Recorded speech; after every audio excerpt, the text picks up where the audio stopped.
Hi, everyone, and welcome to episode 61 of the Tick Bootcamp podcast. The title of today's interview is Kindness Personified, an interview with Brooke Stoddard. My name is Richard Johannesson. And I'm Matt Sabatello. Today's podcast guest is Brooke Stoddard. Brooke Stoddard is a 39-year-old resident of New York City, New York. He is an Ivy League educated director of a digital currency asset management company. In 2009, Brooke began to exhibit the symptoms of a tick disease. By 2010, the severity of his symptoms interfered with every aspect of his life. Brain fog, food sensitivities, and chemical sensitivities became so severe that the career-oriented Brooke found it difficult to sometimes find the word that he wanted to use at the end of a sentence. At its worst, he would occasionally have a conversation with a coworker and realize mid-conversation that he couldn't remember the name of the person he was speaking with. Brooke knew that his symptoms were not normal, and he became obsessed with getting a diagnosis, treatment, and regaining his health. The self-described obsession sent Brooke on a medical journey that included 15 doctors and several misdiagnoses. Eventually, Brooke located the famous Lyme disease doctor, Kenneth Liegner. Dr. Liegner and Brooke formed a medical partnership that resulted in Brooke treating with Dr. Liegner for over 6 years, primarily with antibiotics, to regain 95% of his health. Finally, despite the strong support of his family, Brooke found Lyme disease to be an isolating experience. To combat that element of the Lyme journey, he and a group of fellow Lymies started a not-for-profit named Generation Lyme. Generation Lyme has become a platform for young Lyme disease patients and their supporters to meet online and in person so they can feel less alone. Hey, Brooke, and welcome to our podcast. Thank you so much for having me. We're blessed to have you, Brooke, and we'd like you to please introduce yourself to our audience. Can you share with our audience where you live? Absolutely. I live in New York City, in Manhattan, in the Hell's Kitchen neighborhood on the west side. And what do you do for work? I work for a company called Grayscale, which is the largest digital currency asset manager in the world. I also work in finance. I spent about 10 years at Goldman Sachs. And where did you grow up? I grew up in Alexandria, Virginia, which is a city of about 150,000 people next to Washington, D.C.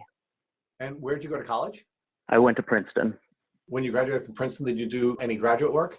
I did, not for several years later, but I eventually went to Wharton for business school. And what was your family like growing up? My family they're awesome. I was the oldest of 3 kids. My mom and dad are both from the Midwest. They grew up in Ohio, and they met in graduate school at George Washington University in D.C., and then they settled in Alexandria. So they have lived there for my entire life. And I grew up in Alexandria with 2 younger sisters, Cassie and Barbara. And I go home a couple times a year. My parents still live in the same house that I moved into when I was 10. Could you share with us, and we asked this question because tick disease is a family disease, what's your relationship status? Sure. I have a boyfriend. He lives in Washington, D.C. His name's Carlos. And we've been dating for about 2 years. Now, I want to go back to your childhood and ask you, when you were growing up, what were your goals? What were you planning to do during your adult life? Yeah, when I was younger, I was very focused on school. I wasn't entirely sure what I wanted to do for a career, but I knew that I wanted to go to a top university and frankly spent most of my childhood sort of focused on that as a particular goal. But outside of academics, I had some very serious hobbies as well. I was a violinist from about age 10 through the end of college and spent a lot of my youth competing to get into various orchestras in the state of Virginia or the DC area and practicing violin in my spare time when I wasn't doing homework. Brooke, when did you first begin to show the symptoms of a tick disease? So I first started to show symptoms in 2009, and I was about 26 then. I didn't really think that I was sick until early 2010, but in 2009, sort of close to the end of 2009, I did notice that I had some kind of red blotches or rashes on my skin, and they were showing up on my arms and on my stomach. And I didn't think much of them except that they were a little bit itchy And during cold winters, I often had dry skin growing up. So I sort of dismissed it as a dry skin problem. But then in early 2010, I started to experience a range of different symptoms, which I felt were very concerning. And I started to take notes as to what they are. And so as I was thinking about the conversation that we were going to have, I went back to those notes from 2010, and I actually found that there was a particular Saturday, March 27th of 2010, when I woke up and I had a lot of brain fog, something that I'd never experienced before. I had a lot of fatigue. I had a very noticeable heartbeat, which may not have been heart palpitations, but was just a very uncomfortable, physically pounding heartbeat that lasted for about 7 days and was quite noticeable to me. And then some other strange symptoms like mood swings, so sort of milder bouts of depression or feelings of irritability. And the reason that these were so concerning, particularly the brain fog, is because at the time when I was working at Goldman Sachs, I was very career oriented. And the brain fog to me felt like it was very difficult to reason. It was difficult to sometimes find the word that I wanted to use at the end of a sentence. At its worst, I would occasionally have a conversation with a coworker and realize mid-conversation that I couldn't remember the name of the person I was speaking with. And so what brain fog sort of meant to me, and the reason it was so troubling, is because growing up, and certainly then later in my professional life, I was very focused on, achieving as much as I could. And I felt that if I was going to have a mental issue, which I was experiencing through brain fog, that really threatened my ability to do well in the workplace. In addition to the developing symptoms impacting you professionally, how did those symptoms affect you personally? I certainly felt that from a personal standpoint, my life was in some ways no longer in my control and was getting a lot harder. So, if I think about my life before these symptoms, I had the opportunity to focus on school and work, and I always felt healthy. Even from a physical standpoint, I'm 135 pounds, I'm 5'8", I'm a relatively skinny guy and was sort of blessed with an efficient metabolism growing up, so I could kind of eat anything I wanted, and I had never experienced any major bouts of sickness when I was younger. And so I just kind of assumed that I was a healthy person and that health wasn't something that I really needed to worry about much in my childhood life or my adult life. And so the way that these symptoms affected me personally was I realized for the first time in my life that I was going to have to spend a lot of time addressing my health, figuring out why I was experiencing these symptoms, probably trying to come up with a diagnosis for whatever I was going through, and that was actually going to distract me from the other things that I wanted to do in my life, either personally or through work. Brooke, how did your developing symptoms impact the people who you loved? Meaning, what weren't you able to do for the people who you loved, and what impact was this having on those people? Well, it's pretty interesting. We talked about my family a little bit earlier in the conversation, and I've always had a wonderful relationship with all of my family members. But by the time I started experiencing these symptoms, our relationship got even stronger and closer. And I think I needed my family even more then than I had in earlier years. And so the way this kind of manifest was, particularly with my mom, who I've always had a close, loving relationship with, when I started to experience these symptoms and felt really threatened by them, the first person that I really kind of vented to was my mom. And I started calling her every day after I left work. And she did such a great job in just kind of listening to what was going on. Neither of us knew what was wrong with me or how to find a solution, but our relationship strengthened because she allowed me to, kind of talk to her about what I was going through and she was very empathetic and supportive and reminded me that eventually I would get through it. Brooke, what impact did your developing symptoms have on your social relationships, your friends and your romantic relationships? Yeah, so I would say, growing up, I was slightly shy and introverted, but I have always found it very easy to get along with all different types of people. And I love that. And so, socially in college and after college and even in, before college, I always had a lot of different friends from different social circles. And on weekends, I like to hang out with them. Occasionally after work, I like to have dinner with them. But when I started to experience these symptoms in 2010, I realized that I just didn't have energy to go see my friends anymore. And, we talked a little about fatigue. Fatigue for me in early 2010 meant that I basically needed to expend all of my energy to get through a 5-day work week. And then I get home on Friday and I did not want to see any of my friends because that would sap more energy from me. And so I would kind of just sit on my couch watching Netflix all weekend just to regain enough energy to go back to work on Monday and kind of do it all over again. And so what was once, I think, a kind of robust social life, which, certainly added to my degree of happiness in life, became a rather unimpressive social life because I just didn't have the energy to hang out with my friends and go to see movies with them or go to restaurants. And so it was definitely a damper on my social situation. What impact did your developing symptoms have on your romantic relationships? In 2010, I was single and recently gotten out of an excellent relationship with someone who's still one of my best friends.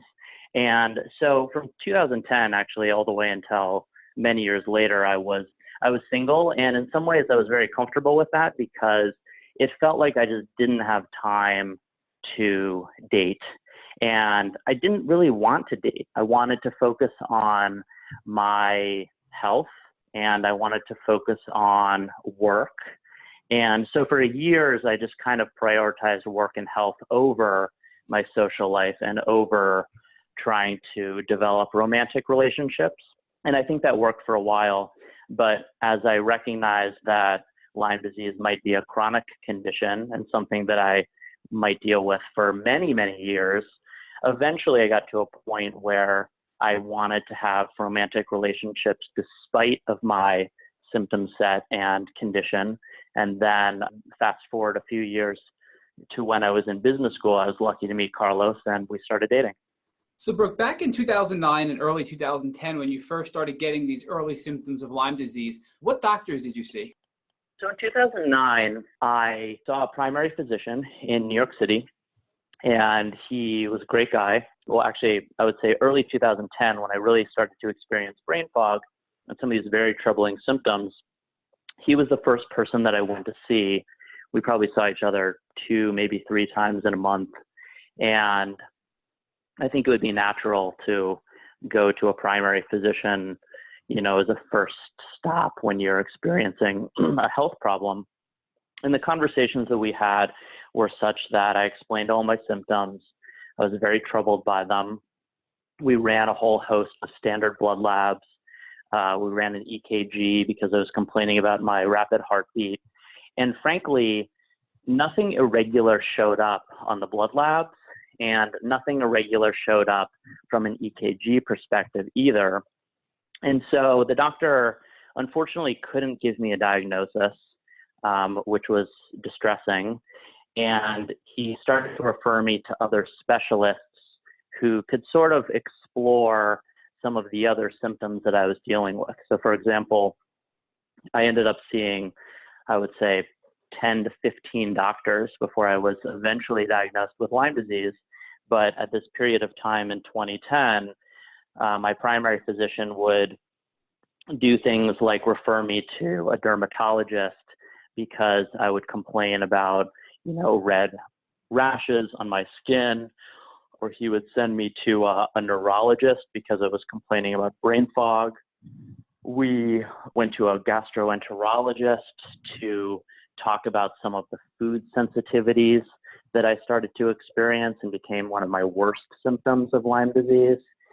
And as I saw all of these doctors, there were a couple of things that I learned. One was no one really had a diagnosis that I could understand that would explain all of my different symptoms.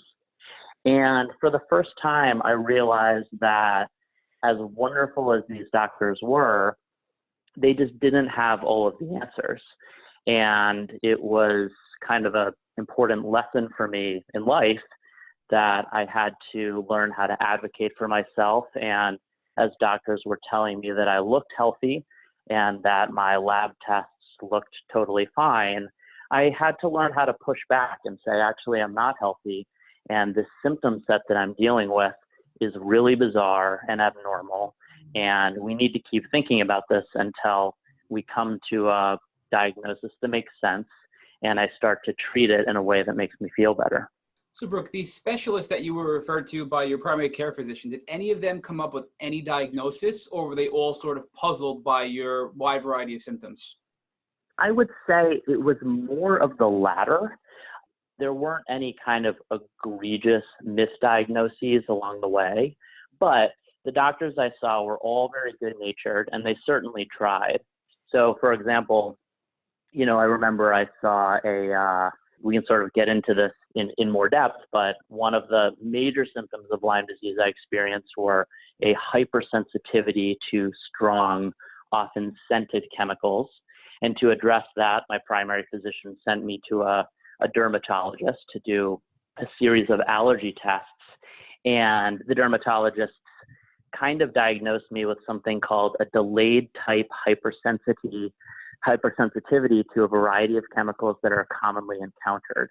And so while that might not sound like a definitive diagnosis, it was his way of trying to explain a chemical sensitivity problem that I had developed over time. Brooke, how did the doctors who you were treating with respond to you pushing back when they told you you were essentially fine and you were telling them you were not fine, that you were sick? Frankly, a lot of the doctors just told me they didn't know what was going on. And that was almost the worst thing to hear, because it was so obvious to me and to my family and friends, because I was telling them about my symptoms constantly, that there was something really awful going on in my body. And the fact that no doctor could really explain it didn't really feel right to me. And it was something that I think taught me about the limits of physician knowledge and the medical system, that, there are people who don't feel healthy, and sometimes it's very difficult for doctors to explain why that is. So, I would constantly come into doctors' offices with stacks of, symptom journals or, lab tests that I had done with previous doctors. And I, did my very best to be as prepared as I could for any of these doctor's appointments and to explain the wide range of symptoms that I was dealing with essentially 24/7. And a lot of doctors just said, we're really like, this sounds distressing, but we just don't know what's going on. And, certainly, as I think a lot of Lyme disease patients can relate to, there were one or two doctors who said I was in perfect health.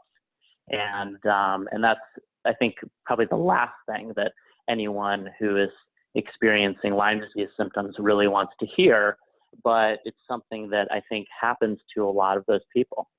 Brooke, what role did the strong support system that you had from your family and your friends in giving you the confidence you needed to push back against a medical community that was at times telling you you were the picture of health?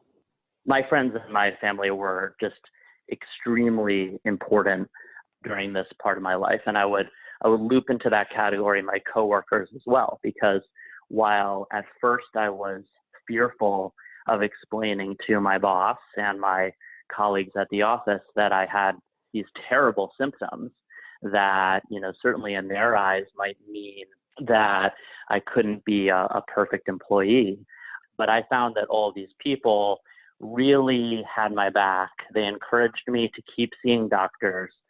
They encouraged me to keep talking about it. And what was really interesting about this process is the more that I explained my symptom set, not only to doctors, but to people in my personal life, the closer I got to meeting other Lyme disease patients who would ultimately kind of explain to me that they thought I had Lyme disease and might want to explore that diagnosis in a way that I hadn't previously.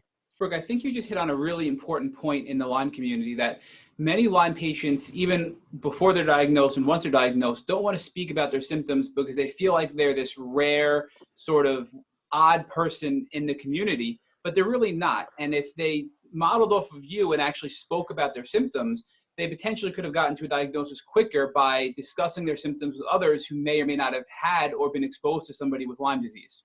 Yeah, I would absolutely agree with that. I think that it was very difficult for me in 2010 to figure out who I could talk to about this condition. But the more that I talked about it, the more I learned what diagnoses probably would not explain my symptom set. And the closer I got to meeting people who would understand my symptom set as potentially being caused by Lyme. And, I can remember specifically being very scared of talking to my manager at Goldman Sachs about this brain fog issue that I had, because I was working in finance. And so I needed to be good at math and good at data analysis, and something like brain fog, which made my sense of reasoning and cognition more difficult, could be seen by someone like a manager as a risk. But I found that he was actually extremely supportive in helping me to, just think about ways that I might continue to explore solutions in the medical system. He was very supportive in sort of creating work conditions that would help me to flourish despite this difficult symptom. And he totally supported me as I spent months and then eventually years trying to figure out what was wrong. So Brooke, let's do a deeper dive into your food sensitivity. So you really never had any food sensitivities up until you started to become symptomatic of Lyme disease.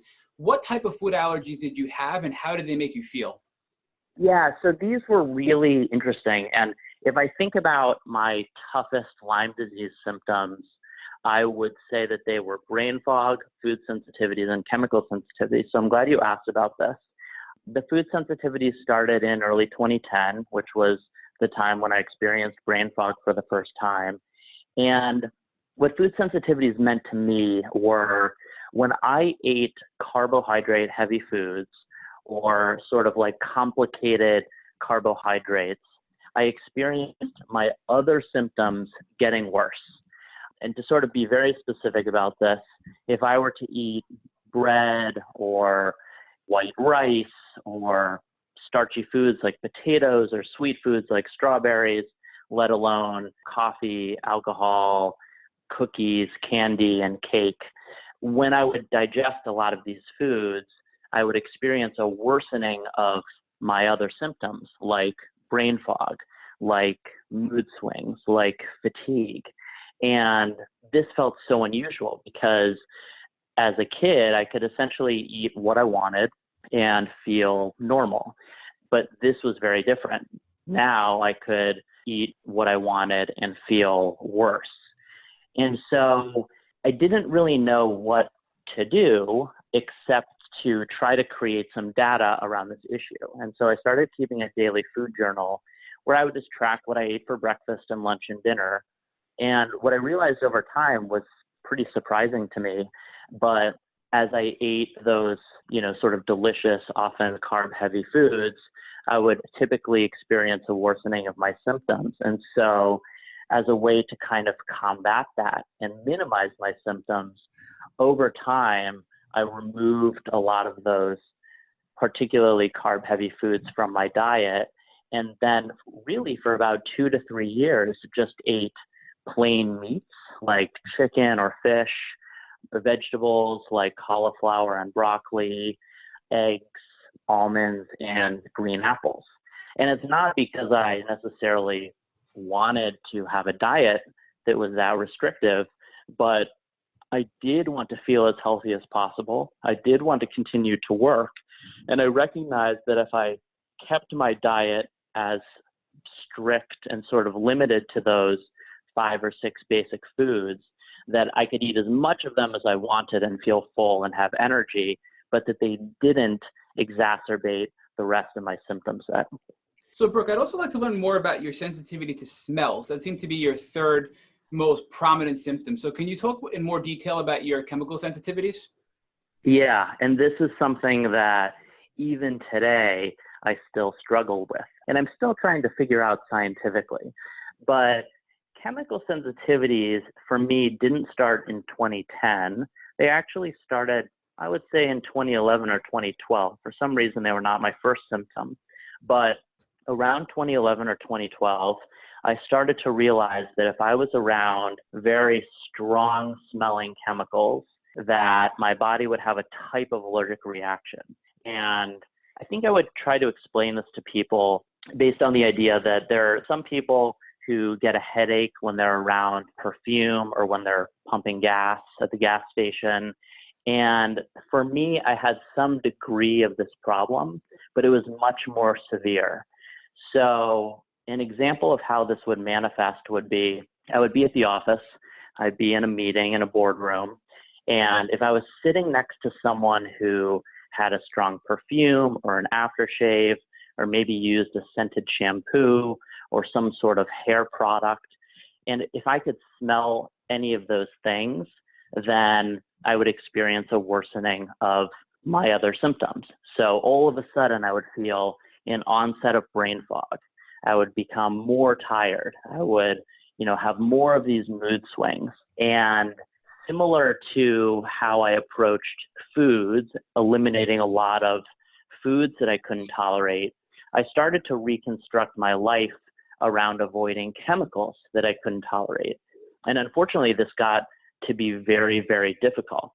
So it wasn't just trying to, let's say, not sit next to someone who had used a scented hair product, but I actually found that there are a lot of articles of clothing that I couldn't even wear. And these were typically clothes that had some sort of chemical in them. So, as a guy, I was wearing suits occasionally to work that are dry clean only and often have some sort of chemical in them to make them less wrinkly.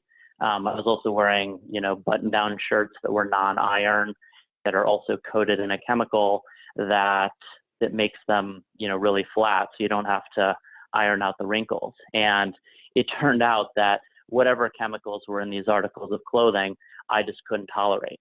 So same story. I would try to wear a suit to work or, a normal button-down shirt that I've been wearing for years, and I would get more brain fog, more fatigue, more of all of my other symptoms.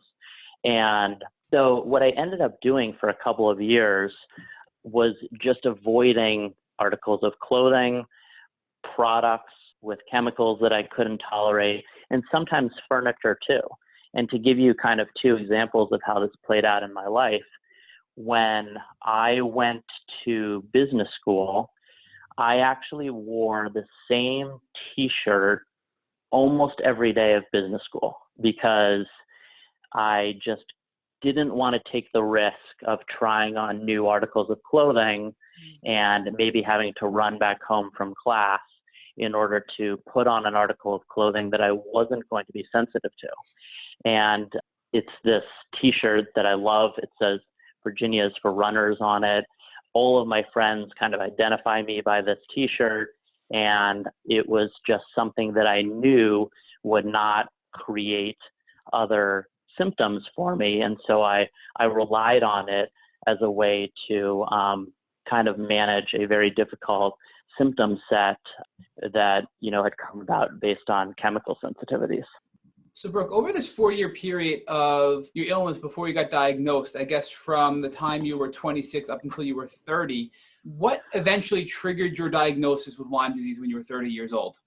So this was actually a really interesting story. And the thing that triggered it is I had gone to 10 to 15 doctors and run countless tests.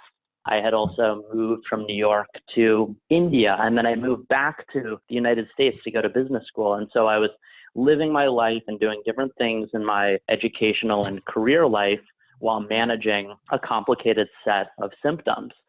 But ultimately, what actually happened in terms of my getting closer to a Lyme disease diagnosis is I had finished a year of business school.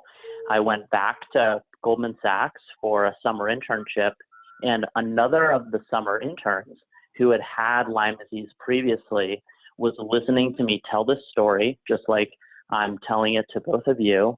And he said, I think you might have Lyme disease. And the reason I think that is because I previously had Lyme disease and I experienced a lot of those same symptoms. And I think my initial reaction was, I don't think this is Lyme disease. And I actually thought that I knew some things about Lyme disease. In fact, as a kid, I was a Boy Scout. I eventually became an Eagle Scout. And so I did a lot of camping. And I knew what ticks were. I knew how to check for them. I was always aware of Lyme disease when I was younger, but I never considered that Lyme disease could have caused all of the symptoms that I've been dealing with for years. So, I owe a lot to this particular guy named Chad, because he was really the first person in my life who suggested that I might have Lyme disease.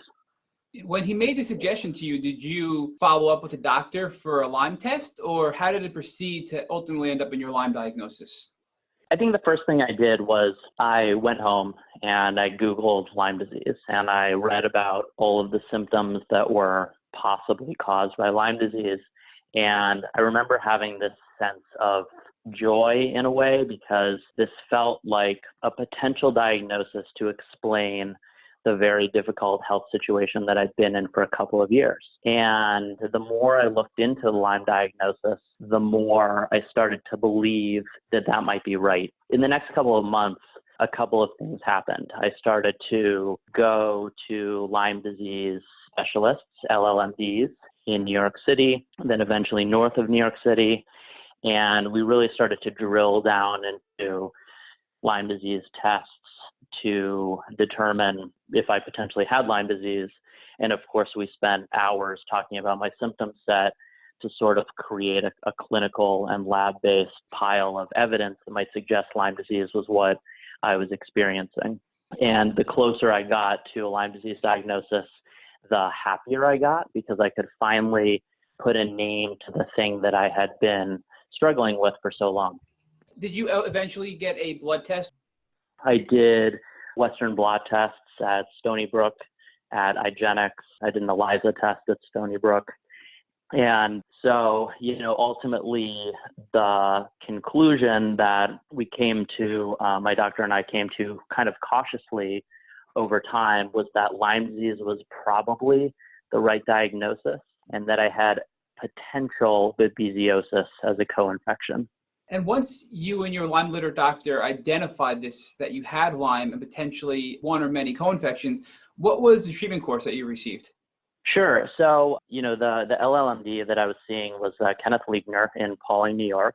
And one thing that I loved about Dr. Liegner is he was so scientific and data-driven, and we just had sort of piles of paperwork and tests that we did to rule out a lot of diagnoses, but get closer to Lyme disease and babesiosis being the potential diagnoses. And, in this same line of thinking, we had a conversation about potentially treating my condition as Lyme disease and babesiosis. As we talked about this, it made sense, I think, for me to at first try a kind of collection of oral antibiotics. And so the first thing that we tried was doxycycline to attack the live form of Borrelia burgdorferi. And we also added Malarone or Atavaquone proganol because of the potential that I might have babesiosis. And then later on, we added a third drug called tinidazole, which is an antifungal. And we think that it kills the cystic form of Lyme disease. So for actually quite a long time, I took this cocktail of antibiotics. And while it wasn't easy at first, and in fact, I ended up taking a year off from school to sort of focus on this initial treatment, and I experienced Herxheimer reactions that were rather uncomfortable. At the same time, I also experienced a drastic diminishing of my symptom set almost as soon as I started taking this group of antibiotics. And that felt promising because I finally had some relief from the brain fog and fatigue and other symptoms. Brooke, why did you and your doctor take such a cautious approach to your diagnosis of Lyme disease? I think that, unfortunately, we live in a world in which Lyme disease diagnoses are very difficult. The blood tests that would establish a Lyme disease diagnosis are known to be highly inaccurate in many cases. And, Dr. Liegner has been treating Lyme disease patients for 30 years. And I think the last thing that he wants to do is treat someone for Lyme disease who doesn't have Lyme disease. And so as we kind of developed this doctor-patient relationship, I really appreciated that he moved slowly and that he came to conclusions only based on a lot of, lab testing and sort of clinical information of my symptom set over time. And then ultimately he asked me what I wanted to do. He never pushed a treatment plan on me, but together we decided that it might be worth trying antibiotics as a way to treat Lyme disease. And while antibiotics don't work for everybody, fortunately, they work very well for me. Brooke, you took a variety of different Lyme tests. I'm wondering why you took so many tests and what impact did the varying results have on your decision to treat the way you did? I think we did so many tests because we wanted to be as right as we could. I think that we wanted to rule out potential diagnoses that might be wrong. And one thing that was kind of interesting in my situation is earlier in my life, when I was 16, I had actually gotten a Lyme disease vaccine called Lymerix. And Lymerix was eventually pulled from the market, and it's unclear how effective or ineffective it was at the time that people were getting it. But there has been some research to suggest that if someone like me got the Lymerix vaccine, that could actually cause some antibodies to show up in my bloodstream that are also antibodies that Western blot tests look for.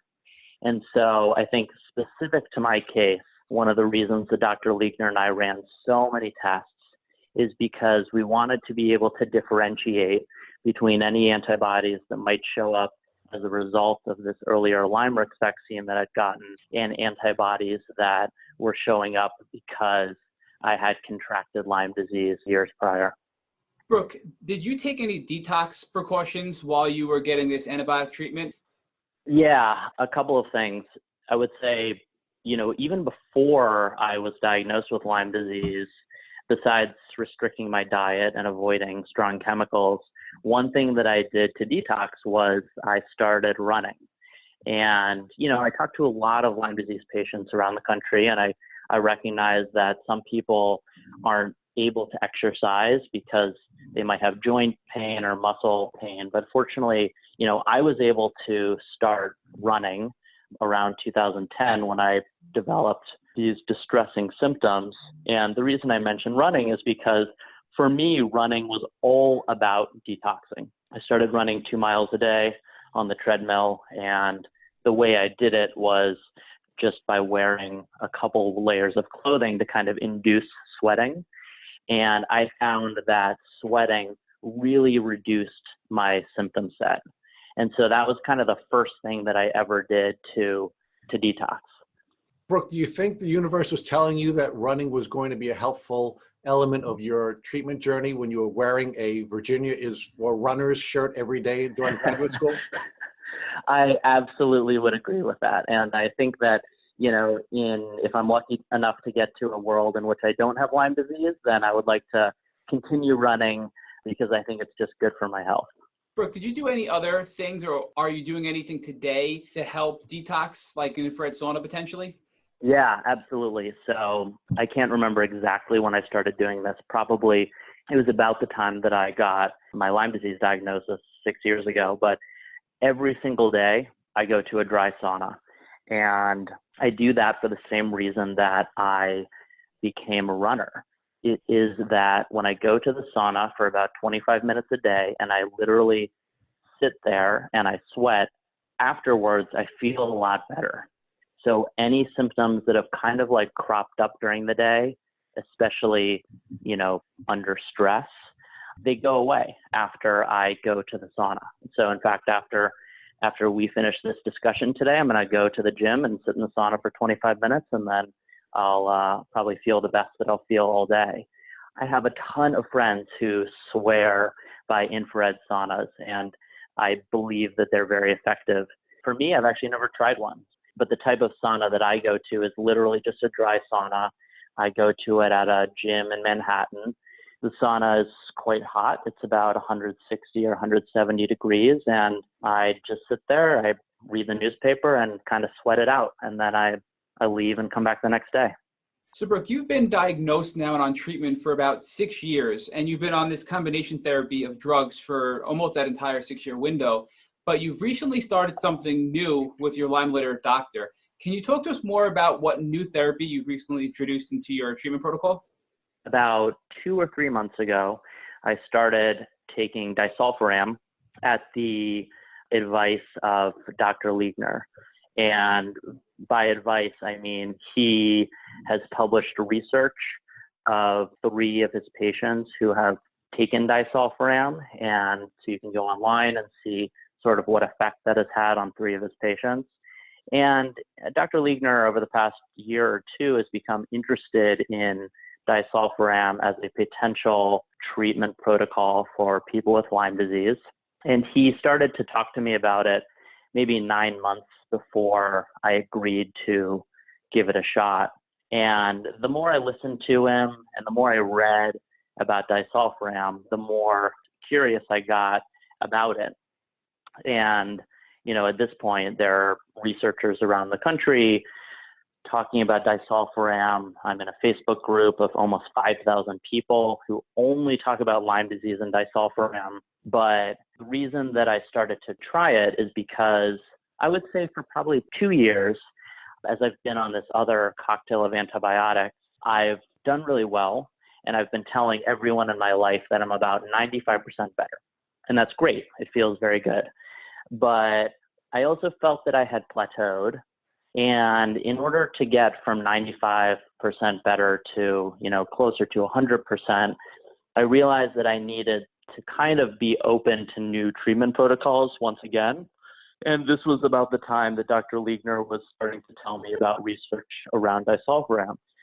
So once I got comfortable with giving it a try, Dr. Liegner and I came up with a very specific treatment protocol, a plan by which I would take small amounts of disulfiram. And I have to say, without getting too excited about this, the results were astounding. So as soon as I took it, I, experienced a type of herx that I'd almost become unfamiliar with. It was pretty difficult, actually, but suggested to me that disulfiram was actually killing part of the Lyme disease infection that was kind of like deep inside my body and seemed to be quite effective at getting rid of that.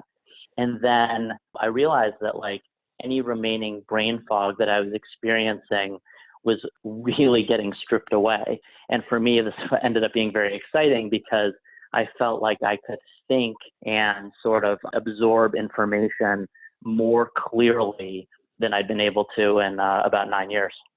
And how long have you been on disulfiram for? I would say 3 months, 2 to 3 months. I take very small doses of it. I can only handle it once a week. I take it on the weekend and, I'll just go slow. But I think in my personal situation, it's been very helpful. And so I'm continuing to give it a shot.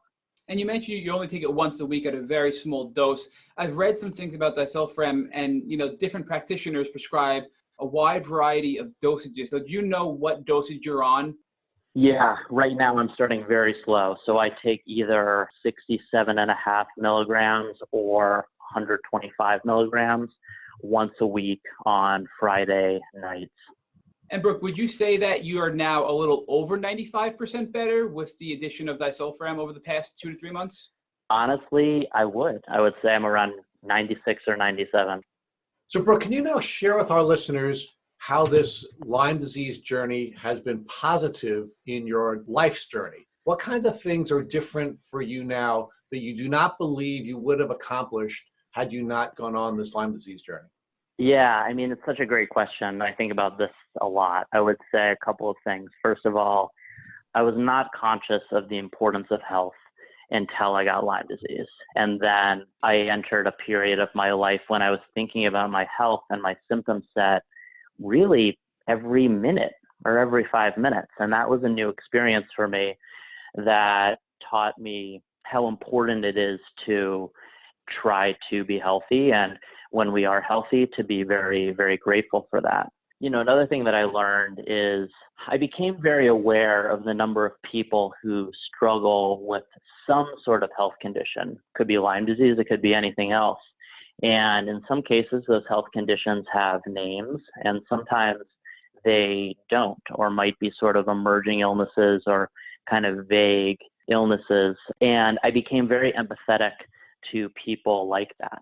So I not only love talking to Lyme disease patients whenever they want to vent about their symptoms or to talk about different potential treatment protocols, but I also I really listen carefully when anyone is talking about some sort of health problem that they're experiencing, because I feel like I understand what that's like and how difficult and sometimes confusing that can be.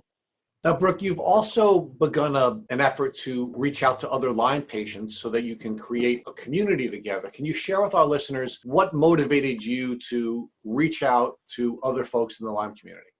Yeah, you know, I think that answers the previous question too. One thing that I certainly have really wanted to do since having my own experience with Lyme disease is to do some nonprofit work to help other people who have Lyme disease as well. And so what I ended up doing was co-founding a nonprofit called Generation Lyme. It's actually part of an existing nonprofit called Project Lyme, which raises awareness for Lyme disease. And Generation Lyme specifically is a community of Lyme disease patients and their supporters who are young. So as I experienced, years of trying to figure out what was wrong with me and trying to get better, I found that process often to be not just confusing, but very lonely. And so the reason I created Generation Lyme with 5 of my friends who also have Lyme disease is to create a community where people who have Lyme disease can come together and feel less alone as they're going through their own personal health journeys. And because we live in a digital world, a place where they meet us is on Instagram. We tell stories of Lyme disease patients on our Instagram account, which is @generation_Lyme. And we also do in-person meetups around the country in New York, New Jersey, Denver, and San Francisco. Because although, sometimes when you have Lyme disease, you just want to stay at home and kind of rest. We also think it's important to set up places around the country and any city or town where people can come together and in real life meet other people going through the same health journey. And if there are folks who are listening to our podcast that want to start a meetup in their community, what kind of resources and support can you offer to them? Yeah, absolutely. So anyone who wants to get in touch should just go to our Instagram account and, DM the account. And usually I'm the person who responds to that. So I'm happy to chat with anyone who would be interested in hosting a Generation Lyme meetup in their town or city around the country. And we try to make it as easy as possible for that to happen. We do that in a couple of ways. One, we can provide a script for the meetup, which is an agenda and how, we might run the meetup. We'd love to be as helpful as possible to any meetup organizer to sort of make that happen for members of his or her own community. We're happy to, get on the phone or just have a conversation by email to basically provide any resources that person would need. And then, of course, on the marketing front, we would, use our Instagram account to kind of advertise to other people who are following us that a meetup is happening in your respective community, and we'd love for people to attend. Brooke, I have one last question for you. We here at Tick Boot Camp have come to the conclusion that the real experts in the Lyme and tick disease community are the people whose lives have been changed by an experience like yours. And a number of these folks, like you, have begun to reach out and to try to help folks overcome the challenges, and in many cases avoid the challenges that come along with a tick bite. So if I called you tomorrow and I said to you, Brooke, I found a tick biting me, what advice would you give to me so that I can avoid having the experience that you and so many Lymies have had? Yeah, and believe it or not, I actually get this question a lot from people you wouldn't expect. Some friends of mine from childhood and some coworkers today in my adult life. So I think it's an important question. I think the most important first thing is to remove the tick. And that is typically done with fine pointed tweezers. You want to grab the tick as close to, where it's biting you as possible, so you really get the head of the tick and the teeth of the tick out of your body. And then a couple of other steps are very important too. I would save the tick. I would, mark where the tick bite may have occurred. I would start to create evidence of the tick bite by taking pictures of where that bite occurred, probably something to do every day. Then you want to send the tick in for testing at a lab that can confirm any kind of tick diseases that the tick might have contracted into the person, and see a doctor right away, preferably an LLMD, but at least you got to start with some doctor, and then get tested for tick diseases, both Lyme disease and co-infections. Thank you for listening to the Tick Bootcamp interview with Brooke Stoddard. To our listeners, we have a call to action. First, if you'd like to learn more about Brooke Stoddard and his tick disease journey, please visit Generation Lyme Instagram at generation_Lyme. Second, if you enjoyed this episode of the Tick Bootcamp podcast, please share it with your friends by using the social media buttons you will see at the bottom of this post. Third, we here at Tick Bootcamp have created a tick bite blueprint that has been inspired by the information that has been shared with us by past podcast guests like Brooke Stoddard on this podcast. We urge you to visit our website at www.tickbootcamp.com to review the blueprint. We would appreciate it if you would contact us with any suggestions you have for improvements. Fourth, don't forget to subscribe to this podcast on iTunes, Google Play Music, or Spotify to get the automatic episode updates of our Tick Bootcamp podcast. And finally, we thank you, our listeners, for your past comments on our podcast. Please take a minute to leave us an honest review on iTunes, on Instagram, or on our website. We make it a point to read every single one of the reviews we get. Thank you for listening.